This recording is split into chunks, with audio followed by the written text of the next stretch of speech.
বেলাল রাদিয়াল্লাহু তাআলা আনহু আজান দিচ্ছেন, ওই বাচ্চাগুলো মুশরিক, তো ওরা আজানকে ব্যঙ্গ করতেছে, বিকৃতি করে ওরাও আজান দিচ্ছে। উদ্দেশ্য হচ্ছে আজানকে নিয়ে ঠাট্টা করা। উদ্দেশ্য কি?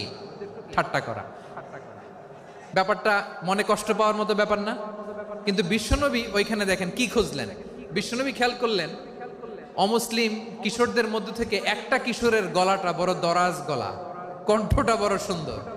খেয়াল করে দেখলেন যে কিছু কিশোর বেলালের আজানকে ব্যঙ্গ করে, বিকৃতি করে, কিন্তু একজনের কণ্ঠ দেখতে পাচ্ছেন না এত দূরে, কিন্তু কণ্ঠটা বড় সুন্দর, দরাজ গলা। বিশ্বনবী সাহাবীদেরকে বললেন, ধরো এগুলারে, ধরো। সবগুলারে ধরে বিশ্বনবীর সামনে আনা হলো। ওরা হাঁটু গেড়ে বসলো। বিশ্বনবী বললেন, তোমাদের মধ্যে কে যেন ব্যঙ্গ করে আজান দিচ্ছিল, তার গলাটা বড় উঁচু, গলার বেসটা বড় মজবুত, মেলোডিয়াস, সুমধুর কণ্ঠ, কে? আবু মাহজুরা বলে, আমার বন্ধুরা সবাই আমার দিকে আঙ্গুল দেখায়, আমি পড়ে গেছি বিপদে। রাসূল সাল্লাল্লাহু আলাইহি ওয়াসাল্লাম বাকি অমুসলিম তরুণদেরকে ছেড়ে দিলেন, বললেন তোমরা যাও। এবার আবু মাহজুরারে পাইছে। আবু মাহজুরার চুলের মধ্যে হাত দিলেন বিশ্বনবী, মাথায় হাত দিয়ে বললেন, এবার আজান দাও দেখি। আবু মাহজুরা বলে, আমি তো আজান দিতে জানি না, কারণ আমি তো বেলালেরটা শুইনা দিছি, আমার তো মুখস্থ নাই, আমি তো আজান দিতে জানি না। বিশ্বনবী বললেন, জানো না? তাহলে আসো, আমি তোমারে শিখাই দেই। সুবহানাল্লাহ পড়েন। আবু মাহজুরা হাঁটু গেড়ে বসে, বিশ্বনবীর মোবারক হাত আবু মাহজুরার চুলের মধ্যে। বিশ্বনবী আজানের মুআল্লিম আবু মাহজুরাকে বলতেছে, ঠিক আছে তোমারে শিখাই দিচ্ছি, আমি যা যা বলবো আমার সাথে সাথে বলো, পারবা? আবু মাহজুরা বলে, পারবো। বিশ্বনবী আজান দিচ্ছেন, মাথায় হাত দিয়ে, আল্লাহু আকবার,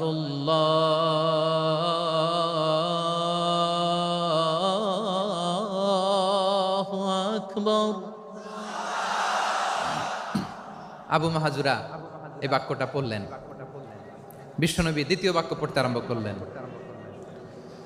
আল্লাহু আকবার,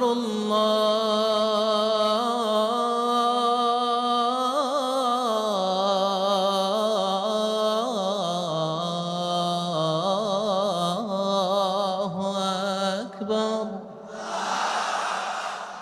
আবু মাহজুরা এই বাক্যটা বললেন। বিশ্বনবী আবু মাহজুরার মাথার মধ্যে হাত দিয়ে তৃতীয় বাক্য বললেন, আশহাদু আল্লা ইলাহা ইল্লাল্লাহ,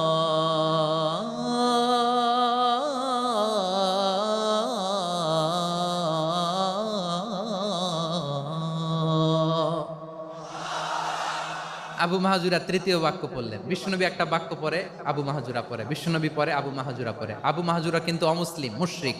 আবু মাহজুরা বলে, এক একটা বাক্য পড়ি আমার কলিজাটা গলে ঠান্ডা হয়ে যায়। এতদিন মোহাম্মদকে গালি দিতাম, এখন মোহাম্মদ আমার মাথায় যখন হাত রাখছে আমার সারা শরীর ঠান্ডা হয়ে গেছে। বিশ্বনবী আজান শিখাচ্ছেন, একটা একটা বাক্য পড়ে আবু মাহজুরাও পড়ে, বিশ্বনবী পড়ে, আবু মাহজুরাও পড়ে। পুরো বাক্যগুলো যখন শেষ, আজান শেষ, আবু মাহজুরাও যখন পুরো আজান পড়লেন, আবু মাহজুরা বললেন, এতদিন মোহাম্মদের চেহারা দেখলে আমার ঘৃণা লাগতো, আজ থেকে মোহাম্মদের চেহারার চেয়ে প্রিয় চেহারা আমার কাছে নাই। আবু মাহজুরা বললেন, ও মুহাম্মদ, আজানের বাক্য তো আপনি আমারে শেখালেন, এখানেই শেষ করবেন না, আপনি আমারে পড়ায় দেন, লা ইলাহা ইল্লাল্লাহু মুহাম্মাদুর রাসূলুল্লাহ সাল্লাল্লাহু আলাইহি ওয়াসাল্লাম। বিশ্বনবীর সাথে দাঁড়িয়ে উনি শাহাদা পড়ে মুসলমান হয়ে গেলেন।